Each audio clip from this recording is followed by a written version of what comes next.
하나님 아버지, 큰 고난을 주시는 것은 그 안에 하나님의 큰 계획이 있는 줄 믿습니다. 하나님, 우리가 이 고난을 어떻게 대할 것인가, 우리 스스로 하나님의 그 계획을 보게 하여 주시고 하나님의 뜻대로 나아가 승리의 삶을 살아 영원한 하나님의 나라에 들어가 하늘의 상급을 받는 저희들 되게 하옵소서. 예수님의 이름으로 기도드립니다. 아멘. 찬송가 259장입니다. 예수 십자가에 흘린 피로써, 주 십자가에 흘린 피로써 그대는 씻기어 있는가, 더러운 죄 희게 하는 능력을 그대는 참 의지하는가, 예수의 보혈로 그대는 씻기어 있는가, 마음속에 여러 가지 죄악이 깨끗이 씻기어 있는가, 주 예수와 밤낮으로 늘 함께 그대는 행동을 하는가, 아무 때나 어디서나 그대는 십자가 붙들고 있는가, 예수의 보혈로 그대는 끼어 있는가, 마음속에 여러 가지 죄악이 깨끗이 씻기어 있는가, 주님 예수 다시 올 때 그대는 영접할 예복이 있는가, 그대 몸은 거룩한 곳 천국에 들어갈 준비가 됐는가, 예수의 보혈로 그대는 씻기어 있는가, 마음속에 여러 가지 죄악이 깨끗이 씻기어 있는가, 모든 죄에 더러워진 예복을 주 앞에 지금 다 벗어서 샘물같이 솟아나는 보혈로 눈보다 더 이게 씻으라, 예수의 보혈로 그대는 씻기어 있는가, 마음속에 여러 가지 죄악이 깨끗이 씻기어 있는가. 아멘. 하나님 말씀은 마태복음 4장 16절부터 17절까지 말씀입니다. 다 같이 봉독하겠습니다. 흑암에 앉은 백성이 큰 빛을 보았고 사망의 땅과 그늘에 앉은 자들에게 빛이 비추었도다 하였느니라. 이때부터 예수께서 비로소 전파하여 이르시되 회개하라, 천국이 가까이 왔느니라 하시더라. 아멘.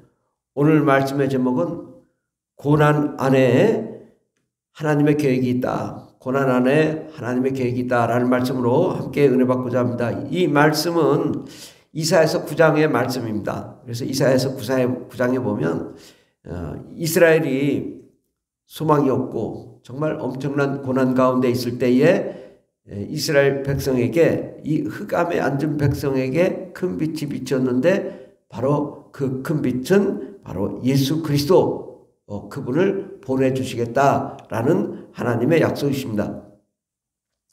이 세상은 어떤 세상일까요?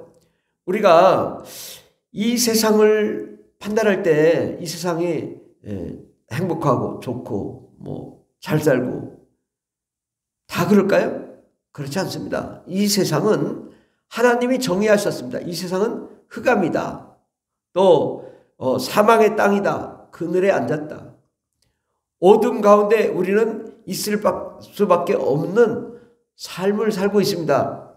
그러니까 우리가 이 세상을 우리가 행복하고 좋은 세상으로 생각하면 이거는 착각인 거죠. 이 세상은 처음부터 하나님께서 계획하실 때 고난의 땅으로 만드셨어요. 고난을 우리가 어떻게 대할 거냐라는 것이죠. 우리가 힘들고 어려운 일이 다가옵니다. 괴롭습니다. 슬픕니다. 그런데 그 고난 속에 그 힘들고 어려움을 극복할 수 있는 비결이 있어요. 우리가 먹고 살기 힘들으면 어떻게 하면 먹고 살까? 어떻게 하면 잘 살까 하다 보니까 뭐 개발도 하고 또 산업을 발전시키기도 하고 사회를 발전시켜서 우리가 더욱 행복한 삶을 살려고 꾸준히 노력하는 거죠. 우리나라가 자원이 없을 때 그 자원이 없지만 이 석유의 그 부산물을 가공품을 세계적으로 가장 많이 수출하는 나라가 우리나라입니다. 그러니까 우리가 아무것도 없어도 그것을 수입해서 가공을 해서 여러 가지 물질을 만들어 또 재판매하는 거죠. 결국 우리나라는 산유국입니다. 기름 한 방울 나오지 않는 나라지만 산유국이라고. 예. 왜 우리가 그런 어려움 속에서도 이것을 어떻게 하면 잘할 수 있을까? 그것을 연구하다 보니까 가능한 거죠. 우리는 힘들고 어려울 때 그 안에 큰 빛이 있어요. 이 세상은 흑암과 사망의 땅이지만 내가 힘들 때 그때 그것을 돌파해 나가면 새로운 삶이 있는 것입니다. 아, 나는 여기서 그냥 죽겠구나. 그러면 그 사람은 포기할 수밖에 없어요. 그런데 끝까지 그런 시험과 환난, 연단을 잘 통과한 사람은 하나님이 글을 쓸 수가 있는 거예요. 우리 군인도 훈련소에 가서 훈련을 받잖아요. 그런데 훈련소에서 훈련 받다가 못하겠다고 뛰쳐나가는 사람들이 있어요. 훈련이 어렵다고. 그런데 일부러 그 훈련하시는 분들이 일부러 더 어렵게 만들어요. 뭐 깍지 끼고 엎드려 뻗쳐라.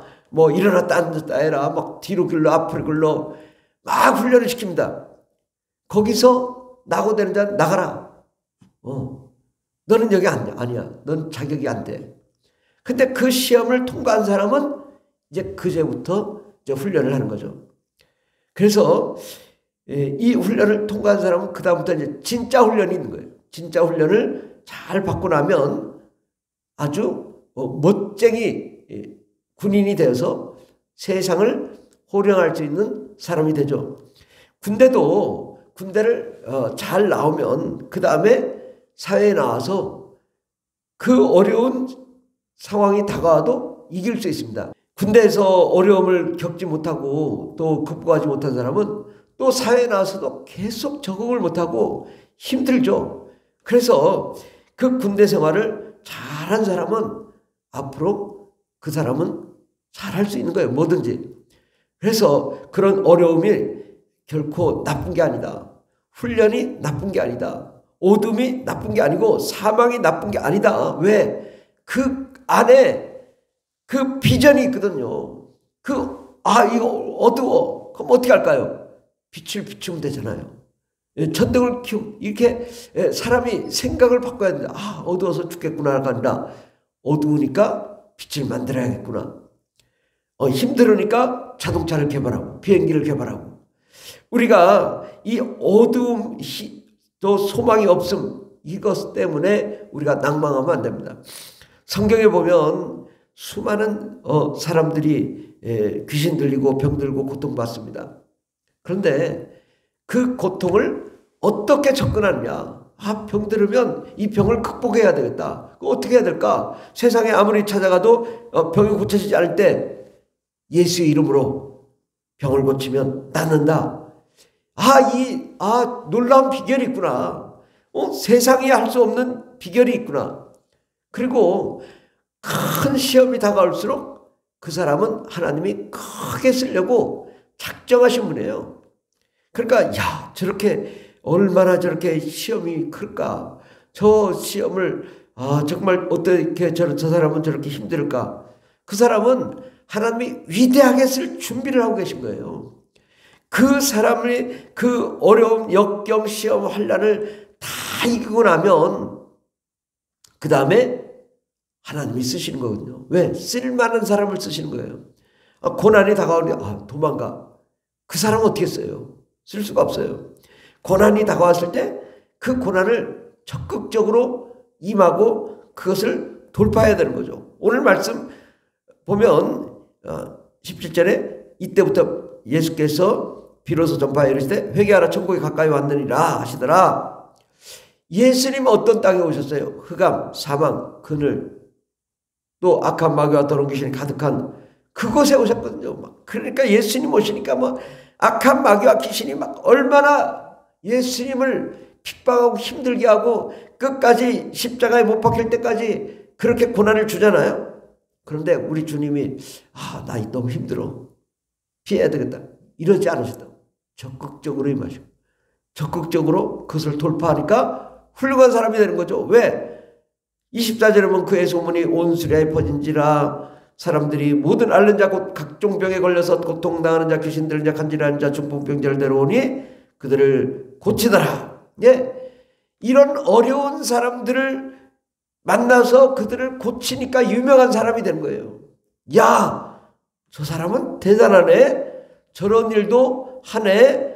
오, 그래서 사람들이 몰려오는 거죠. 예. 그래서 우리가 힘들 때 피하라고 하지 마라. 그냥 묵묵히 그 고난을 그냥 온몸으로 다 당하는 거예요.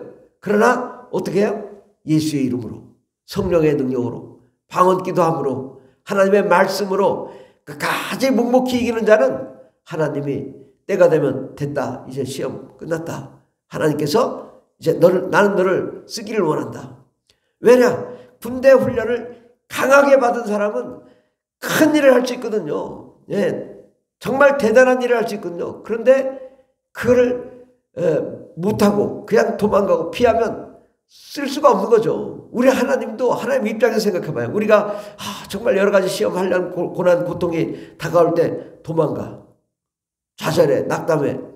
하나님이 어떻게 쓰시냐고. 나는 너를 모르겠다, 그냥 너는 너대로 살아, 너는 그냥 그렇게 살아, 그러겠죠. 그러나 하나님이 그 고난을 정말 기도로 극복하고 또 뭐 말씀으로 극복하고 그 은혜로 극복하고 어떻게든 이 고난을 이겨내보려고 몸부림치는 그 모습을 보고 하나님이 다 지켜보고 계신 거예요. 하나님은 그냥 말시는 분이 아니에요. 저 사람이 저렇게 고난을 받네? 아이고 무서워라 하고 다 도망갈 때 그 사람은 묵묵히 이 고난을 다 돌파하면서 그 고난을 통과할 때 하나님이 쓰실 수 있는 거예요. 예수님도 사실은 이 땅에서 어마어마한 고난을 받았잖아요. 그러니까 그분을 쓰시죠. 십자가에 못 박혀 죽으시기까지 그 고난을 받아도 그 고난을 이길 수 있으니까 쓰시는 거거든요.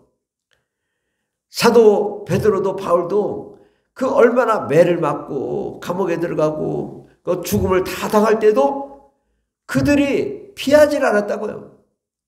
그 고난을 그대로 다 받으면 가니까 하나님 말씀이 생각이 나고 그걸 이길 수 있는 말씀을 허락 주시고, 그것이 바로 성경이에요. 사도 바울이 가는 곳마다 복음을 전하며 고난을 받은 이야기가 성경이라고. 사도 바울은 13권을 졌잖아요. 신약 성경 27권 중에 다 고난의 이야기예요. 고난을 어떻게 하면 극복할까. 그 고난 가운데 우리가 그 말씀을 읽고 우리가 이 고난을 이겨내야 되겠구나, 이 힘든 과정을 이겨내야 되겠구나, 그런 거죠. 그러니까 우리는 이 고난을 두려워하지 마라, 기뻐하라. 고난 가운데 하나님의 영광이 있고 하나님의 계획이 있다. 하나님이 나를 위대하게 쓰시고 하늘의 상급을 주시고 하늘의 영광의 멸관, 의의 멸관, 생명의 멸관을 주시기 위해서 이 고난이 있구나. 내가 이 고난을 어떻게 극복할까. 빛이 없으면 빛을 만들고, 또 걷기 힘들면 자동차를 만들고, 기름이 없으면 석유를 수입해 또 수출을 하고, 우리는 이 고난이 나에게 축복의 기회다. 우리가 힘들수록 이 고난을 적극적이고 긍정적이고 능동적으로 고난을 대해야 됩니다. 그 고난 가운데 하나님의 영광이 있고 하나님의 계획이 있습니다. 우리는 그 하나님의 계획을 볼 줄을 알아야 되죠. 무능한 사람한테 하나님 일 맡기지 않습니다.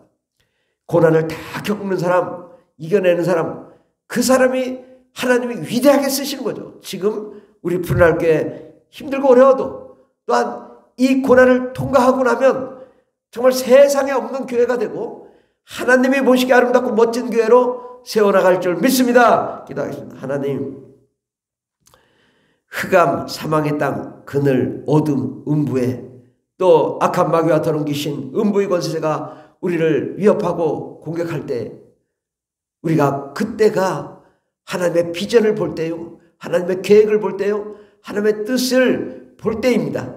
하나님, 우리가 고난을 뒤로하고 도망가지 않게 해주시고 고난 때문에 낙담하지 않게 해주시고 결코 우리 하나님은 사망의 음침한 골짜기를 다닐지라도 해를 받지 않게 하시며 우리를 단단하게 연단하셔서 세우셔서 위대하게 사용하시고자 하는 하나님의 계획이 있으니 우리가 끝까지 고난을 그 온몸으로 받아들이며 꿈과 희망과 소망을 향하여 우리가 달려나갈 때 결국은 어둠과 사망을 돌파하고 하나님의 영광과 은혜와 생명 가운데 거하며 예수 그리스도의 피와 예수 그리스도의 그 보혈의 능력과 성령의 권능과 방언 기도를 함으로 능히 이기고 남는 저희들 되게 앞서서 함께 하시네 감사드리며 예수님의 이름으로 기도드립니다. 아멘. 주여 3장이 되십니다.